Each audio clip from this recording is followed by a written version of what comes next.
ఇదైతే ఈరోజు morning cooking routine అండి. లేవడం అయితే 7:30 అయిపోయింది. ముందుగా అయితే బియ్యం కడిగి పెట్టేద్దామని చెప్పేసి బియ్యం కడిగి పెట్టేస్తున్నాను. ఇంకొక పక్కన అయితే పిల్లలకి రాగిజావ కాసిస్తున్నానండి. ఇంకా మా ఆయన అయితే బాక్స్ తీసుకెళ్తానే పిల్లలకి కంగారు పడొద్దని చెప్పి అన్నారనమాట. ఇంకా రాగిజావ ఇచ్చేసి పిల్లల్ని అయితే స్కూల్కి పంపించేసాను. మా ఆయన వచ్చేసి చేపలు రొయ్యలు పట్టుకొచ్చారనమాట. అవి క్లీన్ చేసేసి మా ఆయనకి కాఫీ కలిపిచ్చేసి వంట అయితే స్టార్ట్ చేసేసానండి.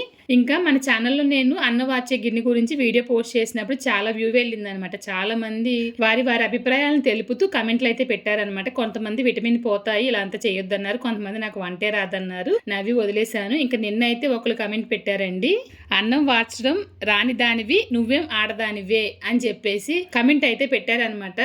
ఈ కమెంట్ పెట్టిన వారిని అడుగుతున్నాను, ఒకసారి నా ఛానల్లోకి వెళ్ళి నీ కళ్ళు పెట్టి చూడనమాట, నేను వంటలు ఎలా చేస్తానని చెప్పేసి. మర్యాదగా మాట్లాడడం కూడా కొంచెం నేర్చుకో మరి.